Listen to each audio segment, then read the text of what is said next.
Welcome everybody to Football Coaching Academy News number 15. 15? It's Friday the FAQ 13th. Can't get my words out, Jamie. How are you?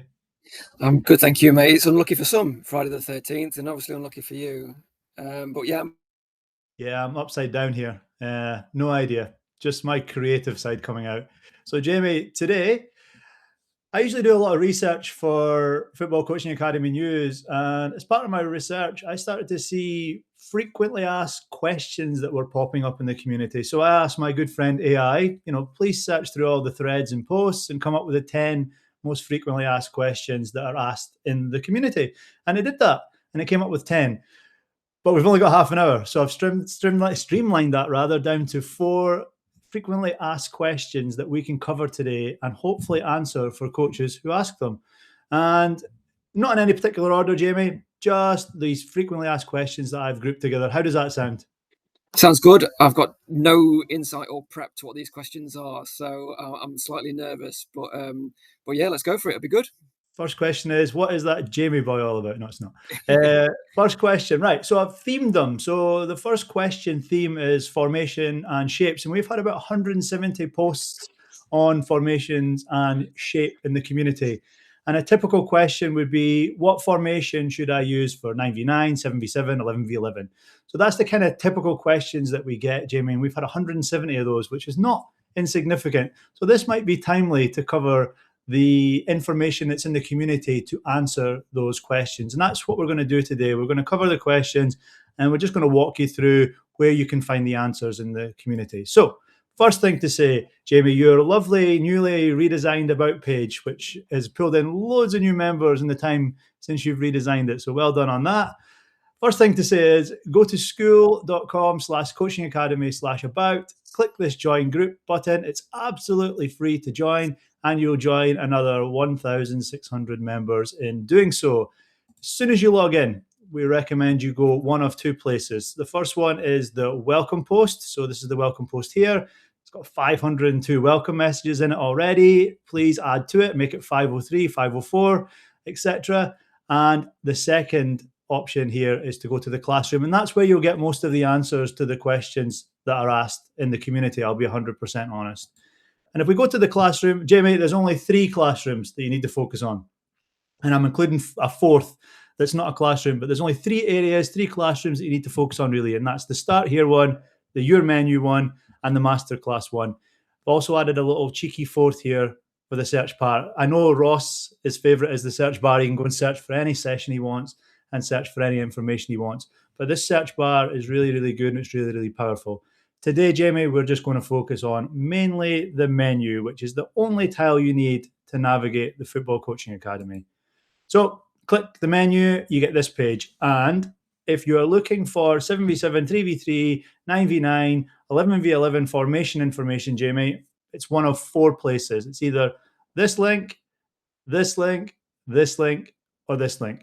Now, it depends on the level of team that you're coaching at the moment or the level of players that you're working with at the moment. If you're doing the 7v7 game, you don't really need to click on anything else. You just need to click on the 7v7 link. Am I okay so far, Jamie? Following? Oh yeah, absolutely. No, definitely. I think this. Look, we understand how complex the community can be. We understand that it's not always obvious as soon as you join, because school's a new app to a lot of people. It's a new format to a lot of people. Takes you straight to the community page. There's a lot of distractions in there, mainly Ross and Brian, but there's lots of distractions in there to get into. So we just want to make sure that everybody's getting the value out of the community that they can do. And some of these formation resources are great because it is a question that gets asked a lot. I think I would definitely add in there, look, especially at the younger age groups, the formation you pick should be based on how you want to develop your individuals and the players within that team. As you get through the older age groups, 9v9, 11v11, there might be a more strategic element to that as well. But I think players' positions where they're playing, it should be around how am I developing those individuals within that formation. Yeah, absolutely brilliant information, Jamie, and wholeheartedly agree. Formation you pick should be to challenge your players and their developmental needs. That all the stuff I just said so far, Jamie, was just how to get here. And when you do get here, it's a treasure trove of information around formations. So first of all, if you just click the menu on the left-hand side of the 7v7, 9v9, 11v11 classroom, you click match day, you get a formation guide for each level. And as you said, Jamie, all of the guides are tiered towards how can I develop my players. So that's option number one to get information on There's formation. some videos in there as well, Kev, if you scroll down a Yeah, little bit, I well, think. I can't scroll because I've done static. Oh, okay, sorry.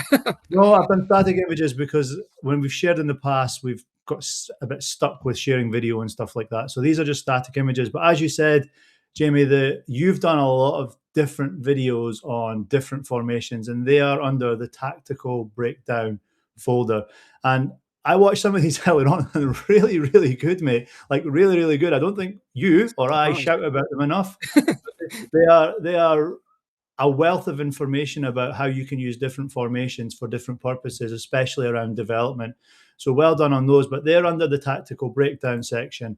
And I'm also going to add one more, Jamie, and it's the masterclass collection. So if you're working maybe at the 11-a-side level, we also have masterclasses that we've done around formation. So sorry, I'll just go back one step there. So if you go to Coach Education and the masterclass collection, click this blue link here, you get taken to this page, which is all of our live masterclass calls.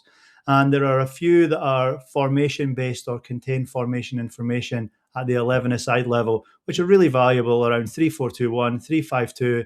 And Stevie Grieve went into a lot of depth around formations and style of play as well.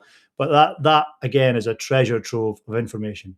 So the question was, where can I find formation information? There's loads of it in the community. It's all over the place. And it doesn't matter where you look, you will find stuff that's age and stage appropriate. If you're at the development level, you'll find development formation content. If you're at the more competitive level, you'll find competitive level information. So I think that's the first one. Jamie, have I missed anything out? It's my first question. No, I don't think so. No, really, really comprehensive. It's all, like we've said loads of times before, it's all there. I think we just need to help signpost people towards it. But yeah, no, really thorough. We're getting 170 questions about it. I think we're doing a good job on Football Coaching Academy News of signposting it. But lastly, Jamie, and this is probably the most powerful part of the whole community. If you still can't get the answer to your question, you come here, you click write something, you give it a header, and you just type your question. And as you can see by the posts, you do get replies. So you ask a question or you provide feedback, someone will reply to you. 502 replies on this one, 173 replies on this one. If I could scroll, I'd scroll down and I'd show you all the replies. Jamie, you're doing a great job on Twitter of highlighting how interactive the community is by screenshotting different posts and highlighting how many people replied to them. And I think just by doing that, it's really given me a measure in my mind of how quickly people get responses in within what time frame. And I think normally within an hour or two, you've got 10 responses to any question that's on there, and that grows to 30 in like 5 to 6 hours. Generally, is the pattern. it's crazy. That is absolutely crazy. But that's just knowledge on tap, right? So I've seen John Pascarella just left a comment in the community. I've not read it yet, but John's worked at the highest level of the game in the MLS. And to get feedback from someone like John is, where can you get that elsewhere? I don't think you can. So there's 1.6K members in the community, everyone from grassroots to pro to every level of the game.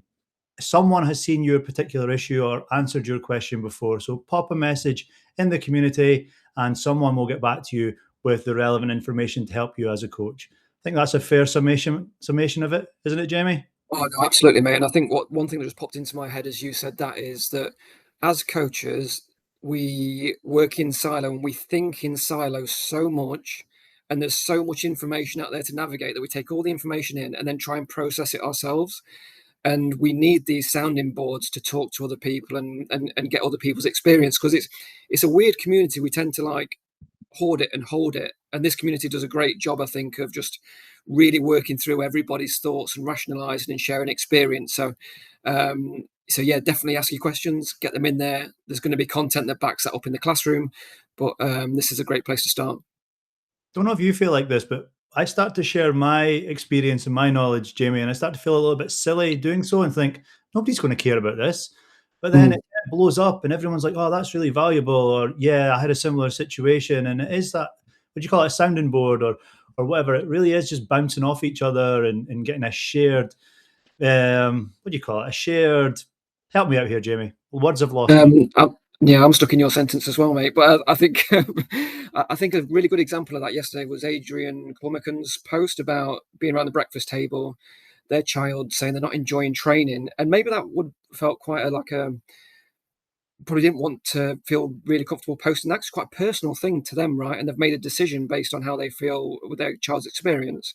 But really, really quickly, there was about 10 to 15 comments. We've been through that before. Yeah, we feel exactly the same way. This is how we did it. And I thought that was a fantastic example of the exact thought process you're going through.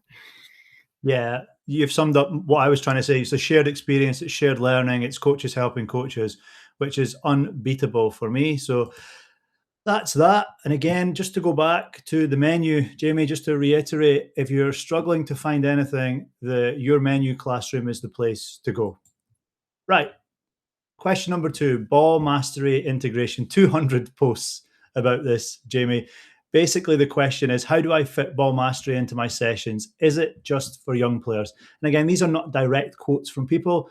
These are typical questions that we've pulled together from the 200 around this theme of ball mastery integration. And again, the community can help you out. And there's going to be a little theme here about going to your menu, going to the relevant classroom that fits the stage of your players, whatever stage they're playing at. But this time we're going to go into 9v9 this time, and we'll go into coach education folder. And there is this elite ball mastery and 1v1 course that's been there for a long time. And this course, Jamie, is around ball mastery, 1v1 and small sided games at different age groups. And it just basically gives you the knowledge around why it's important, how to coach it, some video exercises so you can demonstrate to your players, and then some session plans around how they can practice it themselves. So why, how, and basically what. That's the information that this classroom gives you. And it'll teach you why ball mastery is important, as I said, but also it'll teach you how to coach it as well. So how to coach it and what age to coach it was the question. And I think all the information is in here. Am I missing anything there, Jamie? No, no, absolutely. And look, ball mastery is more than ever such an important part of how we coach because we haven't got that street football element anymore. We have to build much more and think about ball mastery much, much more as coaches and making sure the repetitions and the technique is there early on. And the second part of that question is really interesting to me of like, is it just for young players? Because I say a sentence that you said to me very early on in our sort of meeting each other of you can't fix a tactical problem with a you can't fix technical errors with a tactical solution. And that's something that really rings true to me. And if I was to go back into adults football, I'm not in adults football anymore, but if I was, I would focus, and I was at an amateur level, right? So I would focus a lot of my sessions, not all of the sessions, but the start of the sessions, or I would build in a lot of ball mastery. Because when I think back now, I was trying to fix a lot of technical problems with tactical solutions when it was just bad touches or it was those sort of errors. And there's a ball master element that can be brought into adults as well, and it definitely shouldn't be, in my opinion, depending on the stage and the level they're at. I mean, if you're at a certain level of adult football, you can probably take that for granted, but I think it's definitely something you can integrate into adult football. Yeah, and I wholeheartedly agree. There's a 12 plus ball mastery section in here. But not only that, Jamie, the session plans change and the purpose of ball mastery changes at those older age groups, as you said. And that's all in here. And just to give you an idea, this is the session plan section for 12 plus. This is the scroll bar. I can't scroll it, but you can see how far down the page it goes. We are prescribing you sessions that you can do with your players at the appropriate age and stage of their development, and it's all tiered towards that older age groups. And not only that, in the player development folder of the relevant format classroom, so again, focusing on 9v9, but this is in 7v7 and 11v11 and 3v3, we have a ball mastery tab, which links to 360 ball mastery exercises. Now, that's videos, that's gym and conditioning, that's everything around ball mastery and everything that players need. But sorry, no, that's 360 videos for ball mastery only, but we have other areas in here which are suitable for football players depending on their age. And just what you said, Jamie, earlier on, it does spill into the older age groups, and we've got you covered on that. So The 5 to 16 plus year old age group is covered in this whole 360 at home section within the resources for football player section, which is linked to from the game format section. And I've said section far too many times there. But as you say, Jamie, if you want your players to practice on their own, you have to give them the tools to do so. So all of these videos in this section are on YouTube. You would just click the video, click the YouTube link, and you can send a link in a WhatsApp chat or whatever. And you can give them stuff like advanced Brazilian ball mastery, which a professional player is doing here. So if a professional player can do ball mastery and love ball mastery, then what's the excuse for everybody else? Maybe time, but then it's up to the player to do it at home on their own if you give them the tools and the resources to do that. So that's all there. The question itself, Jamie, I think you've already answered it. So how to coach it's there, and it's not just for young players. Am I missing anything? Absolutely. No, and just on that final point, this is great for homework. I know you said that just there, but really good for homework. We keep saying it over and over again, but are kids getting enough touches at home? This is a great way to pop a video in a chat, send me a video back if you're doing these exercises, or however you want to monitor that. You don't have to, but just pop a little video in the WhatsApp chat and just get people to do a little bit at home. It might be something different every single week, but the more touches they can get outside of the environment you provide, the better. Yeah, and there's 360 videos in there, so that's a big challenge for players to do that over the years. And again, you wouldn't get older players to do inside taps or toe taps. You would be looking at the more advanced stuff in there. So check that out. Next one, and this is this is a very, very, very emotional subject: dealing with parents. And we had 110 posts in the community around dealing with parents, and it's how do I handle the sideline coach parent mainly. So how do I handle someone who keeps shouting or comes to me after games and questions my decisions and things like that? So unsurprisingly, Jamie, we have a section in the community for that, and it is in the your menu. And again, go to your game format link. We're going to go 7v7 again, but there is a section right at the bottom of the folder tree which is called Working with Parents. And it gives you a little introduction, but click any of the blue links and it takes you to the course. Now, I wrote this course, Jamie, and I'm not going to lie, it's one of the best courses I've ever written in my life because it takes everything that I've learned from working with parents and all the mistakes that I've made working with parents and just is utterly transparent in those mistakes and how I learned from them and how I went forward from there. So the first thing you need to do really is understand why parents behave the way that they behave and the different types of parents that you'll encounter. And then you need to understand the cost of getting it wrong. And the impact is always on the player. It's never on you and it's never on the parents. It's always on the player. So it's first step, Jamie, understand. Second step is prevention through systems. And we've given you systems. We've given you a meeting plan. We've given you a player's pledge, which is a document that everyone needs to sign at the start of the season to ensure that we're all on the same page and we've all signed up to our pledge and we won't break it as the season goes on. And if someone does break it, you've got a document that they've signed to go and talk to them about and have that discussion with them. So that's all there. I don't know how many people have gone through that, but it's really, really valuable in terms of dealing with parents and some of the problems that you might encounter. We've even got a whole section here on the sideline shouter, which seems to be the biggest problem parent.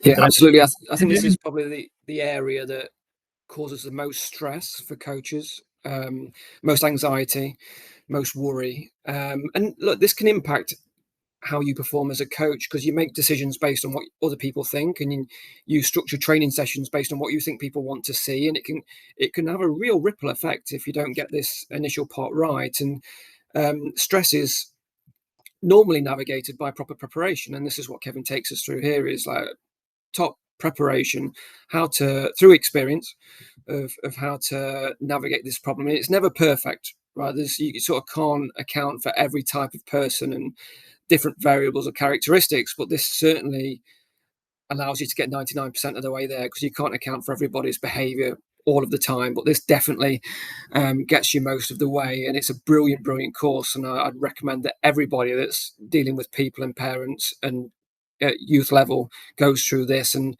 even if it's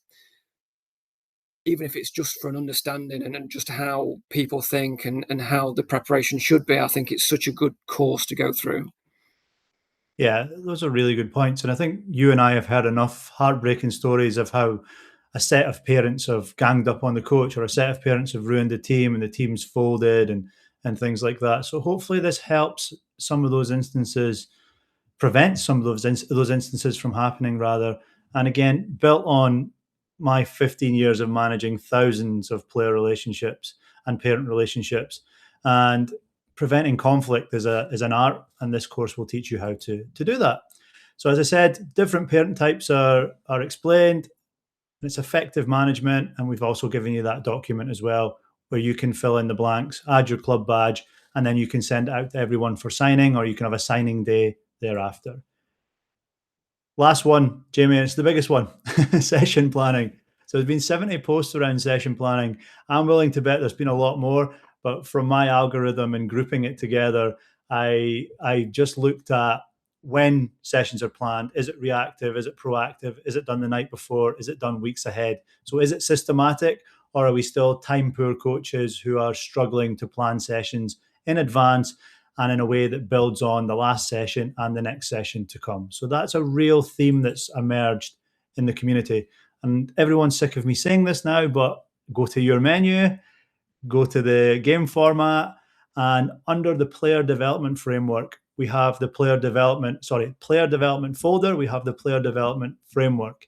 And this used to be called the game model. So if you're watching this and you're used to it being called the game model, it's now been changed to the player development framework, but you can access it from this blue link here. Now, Jamie, we've covered this framework many times before, but I still don't think a lot of people really understand what it is and how it can help them with the problem I've just described. So I'm just going to take us through how to use it first of all, and the information it contains. Feel free to jump in if I miss anything, or you think I'm not emphasizing a point enough. This is the player development framework, though. It's massive, it's huge, but I've never intended it to be consumed from start to finish, because you've obviously got age and stage folders here. So if you're coaching 15 to 21 year olds, you wouldn't really read the 1 to 18-year-old content. But there's a bit of content in here that I think is applicable to everybody, and it's the framework. So it's the framework around this whole player development framework and how it works. And it's the moment, slice, situation framework. And there's too many frameworks in there, Jamie. We might need to think about that.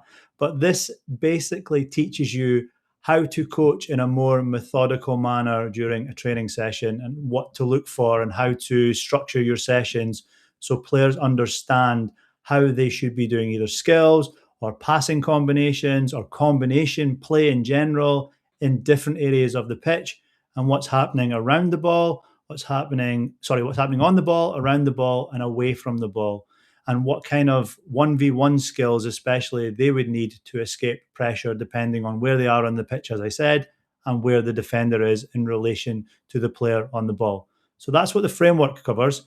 How to So just on coach. that point though, Kevin, if I can just jump in there, because Yeah, I go think for it. that it's so important,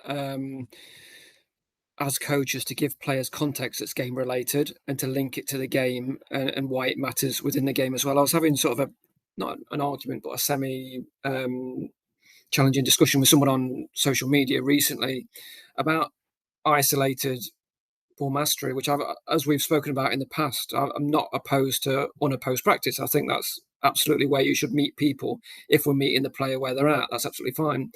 But I think as a coach, we can still layer over, even if it's verbally, where we would use this, how we would use it, where you might be in the game at a certain amount of time, and add that context in. And I think the moment slice situation, which through your development framework, that plays out through small-sided games and different types of activities. That plays through all the different types of activities. But being able to allow the player to join the dots of, okay, so it's not back and through, for example, but this is where it would be on the pitch. This is why we would use it, and this is the outcome that we're looking for, and this is a reward. I mean, I think it's just such an important methodology and thinking framework to use. Yeah, 100%. And just on that point, so I have this argument with other people as well, unsurprisingly. You know what? If you're teaching a kid how to do a step over, that's fine in isolation. And once they master the mechanics of it, then it moves into, okay, here's where you would apply that. And you wouldn't apply it really with a defender to the side and a defender behind you. Not in my opinion, anyway. So it's a face-to-face move. So where does it apply? So that kind of level of detail, as you've already said, is really, really important. And that's covered in here. And how to coach it also defines how to coach a player, unsurprisingly, but with that context and that framework in mind. So it's all layered from there. And it's really, really valuable when you start to think in the way that you've just described, Jamie. So even at an adult level, a lot of people do unopposed practices without any context, and then it doesn't transfer. So that's where it breaks down because it's not in context. So this whole course teaches you that context, as we've both already pointed out. But it does so in a way, I mean, you can get your session plans prescribed to you, Jamie. So to go back to the original question, if you are reactive and you're not stringing sessions together, this whole course will give you 16-week curriculum that you can just go and lift and lay. You can implement it with your team, or you can review it and you can refine it based on your environment needs. It's only ever meant to be a framework that you can use and adapt according to your coaching level and your coaching stage. So that's there. It's there for 1 to 11. It's also around the other ages as well. But just to point out, we've also got core topics in each of the stages. So the core topics for 1 to 11 are just fundamentals: ball mastery, passing, receiving, finishing, and match related. And there's a mix of unopposed, isolated practices, small-sided games, 3v3, things like that, to enhance their learning. And this is what it looks like on a curriculum level, Jamie. So this is week 7. It defines the exercise that you're going to do in week 7. And that's what it looks like with a horrible graphic. You can see that we've laid it all out for you. So as a time-starved coach, Jamie, you can just come in here and just grab the next week's plan for your upcoming session. No planning required beyond how many cones, balls, and bibs you need. And just, you could grab them all, go to the pitch, set up your session, and just run the session as is. Doesn't apply to the younger age groups, also applies to the older age groups, I was going to say as well. Sorry, Jamie, I cut you off. Sorry, mate, I didn't mean to speak over you. What I was going to say is, look, we've all been there in the past, and the reality of being a coach who's got a family at home and has got a 9-to-5 job is that time is tough to come by, and not everybody lives in a perfect world where you can plan sessions weeks in advance and find the time to do it. I distinctly remember years ago me driving to a training session and not knowing what I was going to do at that training session. That sort of memory is burned within me of like trying to put together a training session in my mind on the drive to a training session. And what this does is it just alleviates that stress, right? Because you have sessions ready to go that, as Kevin said, you can lift and shift. And again, as Kevin said, there's room there for you to adapt and change if you need to, and change based on the structure and the environment that you've got with your own players. But what this will do, and I can't emphasize this enough because I've talked about it in the past, is that this will develop you as a coach as well. This is not just for your players. Going through the player development framework and completing a 16-week run will take you through not just the mythology that Kevin's just spoken about, the moment slice situation.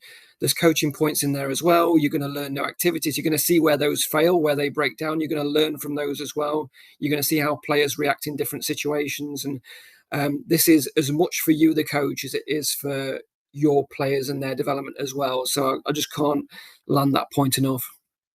Yeah, those are great points, Jamie, and something that comes to mind. I did a podcast the other day and I said it there as well. There's too many people online that criticize coaches. So, oh, you don't have a systematic approach to development, or, oh, why are you doing that in training? But they don't give the tools to fix it. So while I'm saying that if you're a time poor coach, you can just come and grab this stuff. Time poor, as you said, you're time poor for a reason. You've got other stuff in your life on the go. So this is the solution to that. You can just come and grab these sessions and run with them. And something that I didn't even think of till you said it there, Jamie, increase your coach education levels at the same time as well. So fantastic bit of information there. I'm just whizzing through this just because of time now, but at the older age groups, we have sessions as well. So this is the 12 to 18 age group, and everything is age and stage appropriate. So we're not asking your players to run before they can even walk. Does that make sense? I'll go back one. one slide. That makes sense on the player development framework. Jamie, did that Absolutely. answer the question? Good. Yeah, Again, definitely.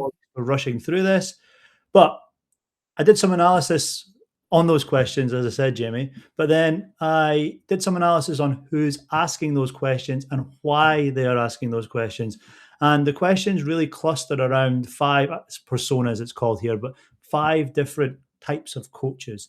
And it is the time poor grassroots volunteer. And you've already said it, that's completely fine. Nobody's criticizing you for having a life or having other things on the go in your life. But a time poor grassroots volunteer just needs quick wins. They need session templates. They need information on parent management when those parent management issues flare up. And we've already demonstrated that's all in the community. We also have an ambitious development coach who's maybe at a level and wants to move up a level and wants to increase their education knowledge. So they want the ball mastery information, they want more modern methods, and they want the tactical depth. Again, we've already covered where to get all that in the community. And we have a struggling coach. We see this all the time, and it's really heartbreaking when we do see it. Their team are losing heavily, or they're a bit down and they need a morale boost. They need a bit of structure around what they do. Again, that's all in the community, and we've demonstrated that. And we also have the transition coach. And I think this is the one we often forget, Jamie, and correct me if I'm wrong, but coaches, this happens all the time. You're moving from sevens to nines, nines to 11. We have information on that, but I don't think we highlight it enough. But all that information's in the community as well, with formation guidance, videos, and everything else that we've demonstrated today. And lastly, we have the brand new coach who pretty much needs everything, but in a structured manner. So he needs the information on how to plan sessions. He needs the information around how to upskill himself or herself and gain qualifications. And he needs the information around the age and stage appropriate learning that he needs to provide or she needs to provide to their players. That's the five that I've identified. Jamie, any of them resonate with you based on what you've seen? Watson, yeah, and I think you could probably tag on time poor to all of those profiles as well, to be honest, because I think you could be a developing coach but still be time poor. You could still be an ambitious coach but still be time poor. Academies don't really pay, right? So you could be committing a lot of your time to something and not getting much reward and still having to work a lot of hours with a family outside of it to make things work. So the whole community that we've built is based around being able to get answers quickly. The community can do that for you, being able to get the materials you need quickly to help you solve complex problems that you're going to come up against. So this, I know we've talked about this before, but this whole thing was built to bring lots of different resources and different WhatsApp groups, different websites together in a place where people feel confident, they're going to get positive responses. We can all go on these journeys together because we've all been there as well. It's all shared experience, and people are going to experience it again in the future. So we're here to help. The community's here to help, and we hope it's shaped in a way that does help all coaches in these coaching profiles as well. You read my mind. I was literally just going there with my thought process around, you don't need to go 6 different places to get all the information. If you want, you can just go to one. So hopefully that's answered a few of the frequently asked questions. A little bit of a different setup to football coaching. I enjoyed that this week, Jamie. We'll be back to statistics and name dropping members soon. But yeah, you enjoyed that. Yeah, I think we should do this probably every couple of weeks, maybe every 1 in 3, 1 in 4, something like that. We should jump into something like that. What have the themes been over the last month, maybe? What have the questions been asked over the last month rather than all time? And maybe address some of those more recent questions with the classroom links and where that information can be found. A good idea, because we only covered 4 of the top 10. So we have 6 more, but even 4 took a lot of time. So yeah, hopefully that helps a few of the members out and helps signpost people to the right resources they can get access to help them. That's why we're here. You've said it, Jamie. I'm saying it now. And that is basically why we get out of bed in the morning and do what we do. So that's us, Jamie. Really enjoyed that, mate. Thank you. I feel like I talked a lot today. So next week you're on Football Coaching Academy News. No problem. Okay, mate. Have a good one. Bye. See you soon. Bye-bye.